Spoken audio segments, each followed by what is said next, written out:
సభకు నమస్కారం. చాలా లేట్ అయిపోయింది. అయితే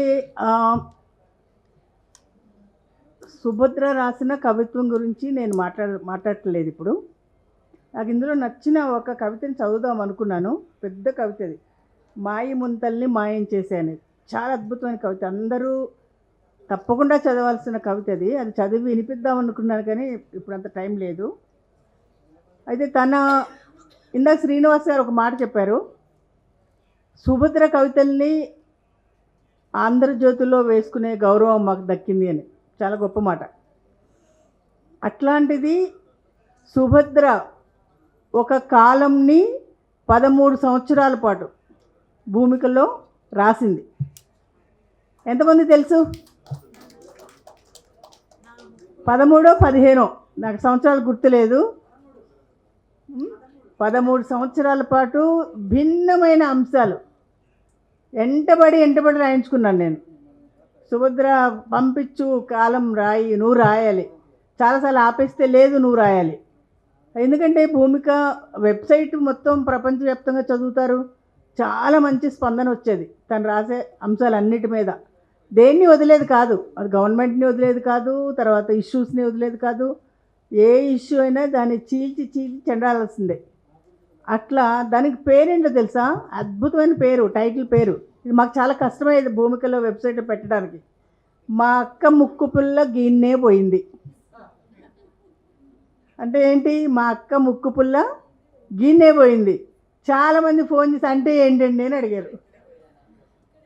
అంటే ఏంటి అంటే అంత కుతూహలంగా ఈ టైటిల్కి అర్థం ఏంటి, అది వెబ్సైట్లో పెట్టినప్పుడు అంత పెద్ద వచ్చేది కాదు. చాలాసార్లు పెట్టలేకపోయేవాళ్ళం. అది లేకుండా కూడా చాలాసార్లు పెట్టాల్సి వచ్చింది. అంటే తన రాసిన 13 సంవత్సరాలు రాసిన యాజ్ ఏ ఎడిటర్గా, భూమిక సంపాదకురాలుగా నేను మొదట చదివినప్పుడు మేమిద్దరం కొట్లాడుకున్న సందర్భాలు కూడా ఉన్నాయి. ఎట్లా అంటే ఆంధ్రోళ్ళ గురించి రాసినప్పుడు నాకు కోపం వచ్చేది. నేను ఆంధ్ర కాదబ్బా, నేను 45 ఏళ్ళు అయింది హైదరాబాద్కి వచ్చి, నేను తెలంగాణనే, నేను తెలంగాణనే, నువ్వు ఆంధ్రని తీటకు నన్ను అని. అట్లా మా ఇద్దరి మధ్యన అట్లాంటి గొడవలు జరిగేవి. కాలం తెచ్చుకోవడానికి నువ్వు తొందర పంపించు అని రాసేది. ఇంకొకటి ఏంటంటే, ఇందాక ఎవరో ఒక మాట అన్నారు, అంటే తను సెక్రటేరియట్లో అఫీషియల్గా ఎప్పుడూ రాయలేదు అనేది. ఎందుకంటే ఆ కాలంలో ప్రభుత్వానికి వ్యతిరేకంగా చాలా రాసిన సందర్భాలు ఉన్నాయి. భయం లేదు. అంటే గవర్నమెంట్ ఎంప్లాయీగా ఉంది, డిసిప్లిన్ యాక్షన్ తీసుకోవచ్చు, ఏమి రాయకూడదు. మామూలుగా అయితే as per rules government employees ఏమి రాయకూడదు. కానీ ఆ గవర్నమెంట్ని వ్యతిరేకిస్తూ, ఖండిస్తూ వాళ్ళని వాళ్ళ కార్యక్రమాలు కానీ, ముఖ్యంగా చాలా కార్యక్రమాల్లో వాటన్నిటి మీద తను రాసినప్పుడు ఎట్లా రాస్తుంది? మా ఆఫీస్లో 2-3 సార్లు ఈ అమ్మాయి గవర్నమెంట్ ఎంప్లాయీ కదా, ఎట్లా రాస్తుంది? దమ్ము ఉండాలి, ధైర్యం ఉండాలి. ధైర్యం ఉంటే గవర్నమెంటే కాదు, ఎవరిని వ్యతిరేకించి రాయడానికన్నా సుభద్రకి ఆ గుండెల్లో ఆ ధైర్యం ఉంది. అది తప్పకుండా ఇంకొక రోజు అది బుక్గా వేయాలని చాలా ప్రయత్నం చేసాము. బుక్ అంతా అయిపోయింది. ఆ బుక్ ఆవిష్కరణ కూడా ఇక్కడే పెట్టుకుందామా మరి? అది ఫైనల్ స్టేజ్లో ఉంది. 13 సంవత్సరాల కాలం అంటే ఎంత విస్తృతంగా, ఎంత ఆయా సందర్భాలకు సంబంధించిన ప్రతి అంశము దాంట్లో ఉంది.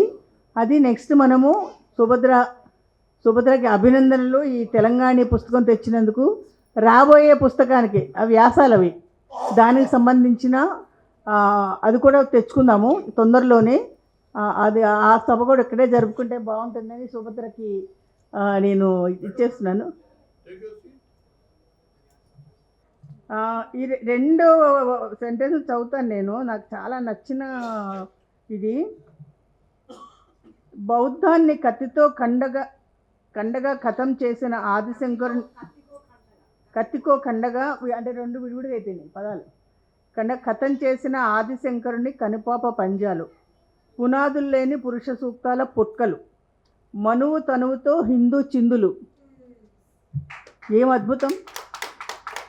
హరప్పా నాగరికతల నడుములిరిగిన ఆగంతకాల్లో మా ముసలవ్వల కోటలు పగిలిన కొండ పెంకులు, ఇచ్చుకపోయిన ఇటిక ఖర్చులు చెప్పే నిజ నివాస చరితలు, భూమి కన్నా 6 నెలలు ముందు పుట్టిన ఆది జాంబవ ముని కుదుల్లము.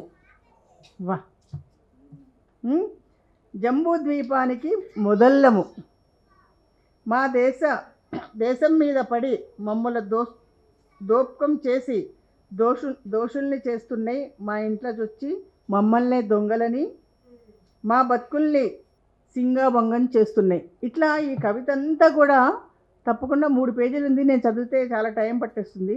అందరు దయచేసి ఈ కవితని చదవండి. అంటే మిగతా చదవద్దని కాదు, ఇది చాలా అంటే ఒక పునాది. అంటే ఈ ఆదిశంకరుడు చేసిన దుర్మార్గాన్ని ఒకే ఒక వాక్యంలో ఎంత అద్భుతంగా ఖండించిందనేది నాకు చాలా నచ్చింది. అది అంటే బౌద్ధాన్ని ఎంత నాశనం చేసిన ఒక వ్యక్తిగా అతన్ని ఒకే ఒక సెంటెన్స్లో రాయడం అనేది చాలా మంచిగా అనిపించింది నాకు.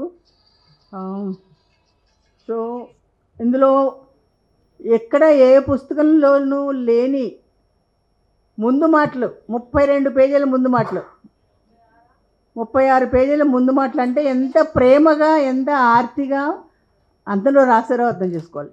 1-2 పేజీలు ఉంటుంది ముందు మాట అంటే, 36 పేజీల ముందు మాట ఎక్కడా ఉండదు, ఏ పుస్తకంలోనూ ఉండదు. కాబట్టి ఈ రాసిన వారందరూ కూడా చాలా అద్భుతంగా సుభద్ర గురించి రాశారు. చాలా అది కూడా అందరము అంటే కవితల్లోకి వెళ్ళిపోకుండా ముందు మాటలు ఖచ్చితంగా చదవాల్సిన అవసరం అయితే చాలా ఉంది. అది కూడా చెప్పాలనుకున్నాను. అభినందనలు సుభద్ర. తొందరలోనే ఆ పుస్తకం కూడా తీసుకొచ్చే ప్రయత్నం చేద్దాం. Thank you.